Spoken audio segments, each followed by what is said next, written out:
രാജ്യം ശ്രദ്ധിക്കുന്ന ഒരു പാർലമെന്റേറിയൻ എന്ന നിലയ്ക്കടക്കം കേന്ദ്ര കമ്മിറ്റി സ്ഥിരം ക്ഷണിതാവ് എന്ന ഉത്തരവാദിത്വം കൂടി ഏൽപ്പിക്കുമ്പോൾ അതെങ്ങനെയാണ് ജനറൽ സെക്രട്ടറി? അല്ല, അത് നമ്മുടെ ഇന്റർവ്യൂ കഴിഞ്ഞു. അല്ല ആ ഒരു കോമ്പിനേഷൻ അത് പ്രധാനമാണ്. പ്രധാനമാണെന്ന് പറഞ്ഞു കഴിഞ്ഞു. പാർട്ടി ഇപ്പോൾ കേന്ദ്ര കമ്മിറ്റിയിലേക്ക് സ്ഥിരം ക്ഷണിക്കാൻ ജോൺ ബ്രിട്ടാസിനെ തിരഞ്ഞെടുക്കുന്നത് സാധാരണഗതിയിലുള്ള ഒരു പാർട്ടി രീതി അനുസരിച്ചല്ല. അതിവിടെ പറയേണ്ടതാണ്. കാരണം ബ്രിട്ടാസ് മലയാളിയാണ്, കേരളത്തിലെ പാർട്ടി സംസ്ഥാന കമ്മിറ്റി മെമ്പറാണ്. പക്ഷേ ഇവിടെ ബ്രിട്ടാസിനേക്കാളും മുതിർന്ന പല സഖാക്കളും പാർട്ടിയുടെ സ്റ്റേറ്റ് കമ്മിറ്റിയിലുണ്ട്. അപ്പോൾ പാർട്ടി പ്രവർത്തിക്കേണ്ടത് ഒരു സർക്കാർ സർവീസ് പോലെയല്ല. പാർട്ടിയുടെ ഉത്തരവാദിത്വങ്ങൾ നിർവഹിക്കാൻ പ്രാപ്തരായ, ചടുലമായി ഇടപെടാൻ കഴിയുന്ന സഖാക്കളെ പല മേഖലകളിൽ നിന്നും പല ഉത്തരവാദിത്വങ്ങളിലേക്ക് കൊണ്ടുവരണം.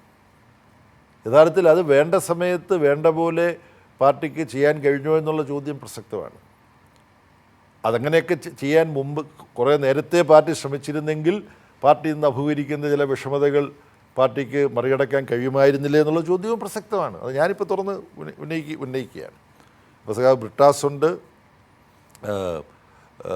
ബംഗാളിൽ നിന്നുള്ള ട്രേഡ് യൂണിയൻ സെൻറ്ററിൽ പ്രവർത്തിക്കുന്ന പുതിയൊരു സഖാവുണ്ട്, സുധൻവ ദേശ്പാണ്ഡെ എന്ന് പറയുന്ന സാംസ്കാരിക രംഗത്ത് അഭിനേതാവാണ്. തിയേറ്റർ ഈ സഫ്ദർ ഹാഷ്മിയുടെ സഖാവായിരുന്നു, ഒപ്പം ഉണ്ടായിരുന്ന ആളാണ്. സഫ്ദർ ഹാഷ്മി കൊല ചെയ്യപ്പെട്ടതിന് ശേഷം അതേ വേദിയിൽ പോയിട്ട് നാടകം അവതരിപ്പിച്ചതാണ്. HKL ഭഗത് എന്ന് പറയുന്ന ഡൽഹിയിലെ കോൺഗ്രസ് നേതാവും അദ്ദേഹത്തിൻ്റെ ഗുണ്ടാ സംഘവുമാണ് സഫ്ദർ ഹാഷ്മിയെ കൊലപ്പെടുത്തിയത് നാടകം അവതരിപ്പിച്ചുകൊണ്ടിരിക്കുമ്പോൾ. ഹല്ലാബൂൽ ഇന്ത്യയുടെ സാംസ്കാരിക ചക്രവാളത്തിലെ വലിയൊരു വാഗ്ദാനമായിരുന്നു സഫ്ദർ ഹാഷ്മി. അപ്പോൾ ആ സഫ്ദർ ഹാഷ്മിയുടെ സഖാവാണ്. അതാണ് സഫ്ദർ ഹാഷ്മി കേന്ദ്ര കമ്മിറ്റിയിലേക്ക് വന്നതുപോലെയാണ് ഈ സുധൻവ ദേശ്പാണ്ഡെ വരുമ്പം എനിക്ക് തോന്നുന്നത്.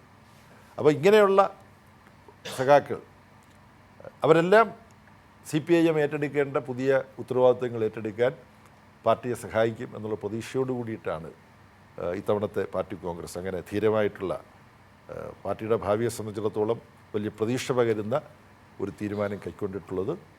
അതുകൊണ്ട് കൈരളി ചാനലിന് ലഭിക്കുമായിരുന്ന ബ്രിട്ടാസിൻ്റെ കുറേ സമയം കൂടി ഇങ്ങനെയുള്ള ഉത്തരവാദിത്തം വരുമ്പോഴത്തേക്ക് കുറച്ച് കുറയും എന്നുള്ള കാര്യവും നിങ്ങൾ കരുതിക്കണം. അപ്പോൾ നിങ്ങളും അതനുസരിച്ച് നിങ്ങളുടെ പ്രവർത്തനത്തിൽ പുതിയ ചുമതലകൾ ഏറ്റെടുക്കേണ്ടി വരും എന്നും ഈ ഘട്ടത്തിൽ ഞാൻ സൂചിപ്പിക്കും. സന്തോഷം പകരുന്ന കാര്യമാണ് പറഞ്ഞത്.